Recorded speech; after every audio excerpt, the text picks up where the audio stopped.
wanted to kind of reset the narrative because I'm constantly dealing with people who think that this business is like better than it actually is, which is a little bit bizarre to have to deal with. And especially, but it's understandable at the same time because I did kind of go through an extensive period of time where I was gassing No Jumper up. I was playing the game of acting like we're more successful than we actually are. Fake it till you make it. Exactly. And like I kind of just realized at some point that I didn't really want to have to like keep up this front as if we were doing better than we actually are. And so I sort of took a step back in that regard. Like good? Because there was a time. Oh, it felt great. Yeah, it felt amazing. Honestly. There was a time where there was like, Adam gets business more than Joe does. He understands. Like there was a time where you were looked at as the model. And obviously things have changed. And because his host left before mine left. Yeah. And I'm going to be totally real with you.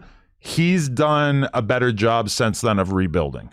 Yeah. You know, like, and it is kind of interesting because when you really look at his hosts, you got Ice and Ish, who are kind of just bumps on the log. They ain't really doing too much, right?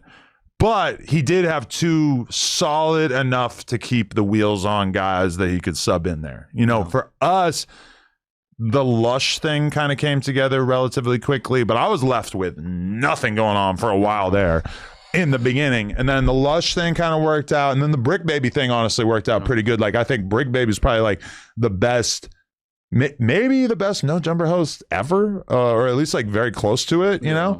And I think that, you know, then Brick Baby gets the Fed case. Okay, then we get the Munchie B thing going on. We're not really 100% sure what's going on with the Munchie B thing because that was crazy. We had a crazy encounter the other day. But I mean, Munchie B's kind of like worked out pretty good. You know, I don't know. I mean, I actually have kind of had that realization recently of the number one thing that it makes sense for me to spend time on and put time into is just finding more talent. Because every time somebody leaves or something like seems like it's not going to work out with somebody, I find myself being like, we don't have enough talent. Like we need more.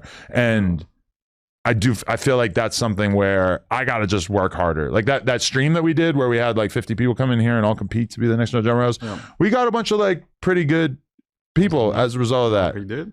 Yeah. I mean, nobody really like became like a No Jumper A-lister immediately, but I think I gotta like pursue shit more like that in general, because yeah, it's definitely like, especially with Brick getting locked up, that kind of like fucked up some of our momentum. And the other resulting thing, which is that we then for some reason had this like reputation as being like a Fed platform or something, which is very annoying to me since it doesn't really make any sense. But I thought the indictment was a big thing, especially when I saw that dude get beat up. I was like, this is going to change everything. I remember being on, but that was totally unrelated to the indictment. It was, yeah, but it's perception, right? Like, yeah. People round these things all together. Yeah. And I was thinking like, I always reference casinos, like when the pyramids fell in the end of the video in the movie, and I'm like, yo, this is going to be so different for Adam now, because I feel like prior to that point, there had never been that level of violence that was in the orbit, let's just say.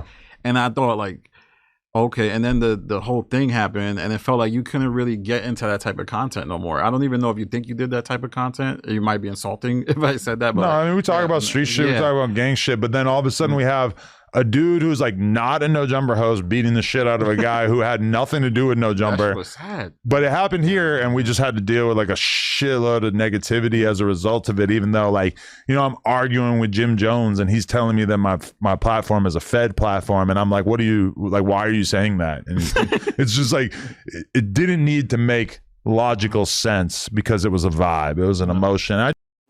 Adam22 is gonna fight Jason Love. Let me say that again. Adam22 is going to fight Jason Love. My God. The spiraling that this man's life and career has gone down. On January 23rd, oh my God, isn't that a little quick? Aren't you supposed to like take months to promote something? By Aiden Ross. Oh my, and of course they got the wife in the background. Oh my.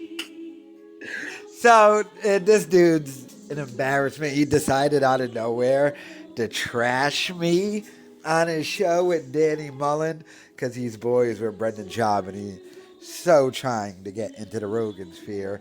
Adam22 is, so he decided to trash me And so now I'm going to trash him back.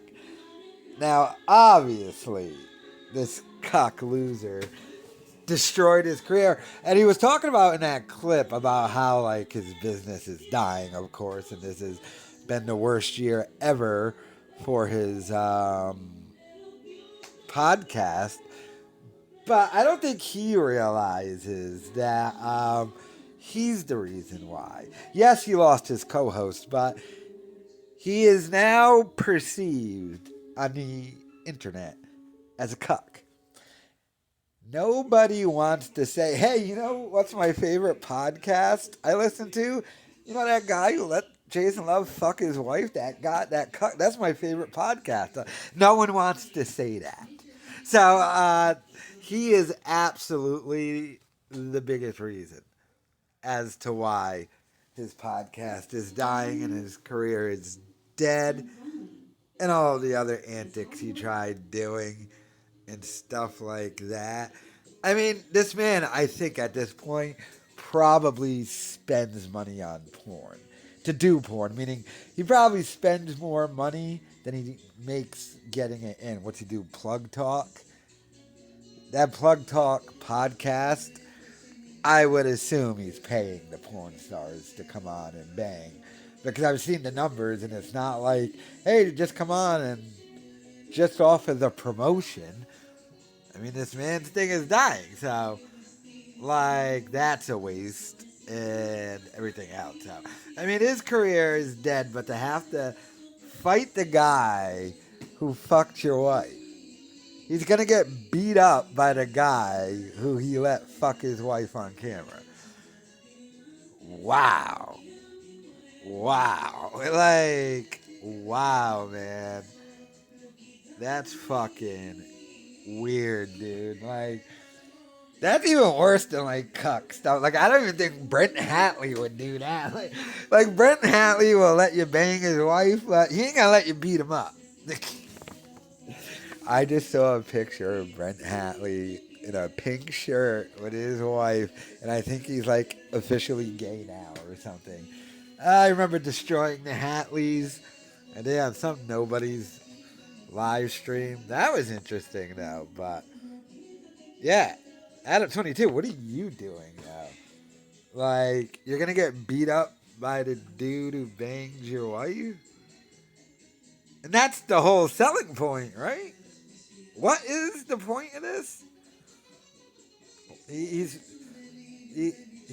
fact, not only that, not only did this dude bang Adam22's wife, I'm pretty sure Adam22 paid him to bang his wife. So, yeah, crazy. But let me know your thoughts in the comments.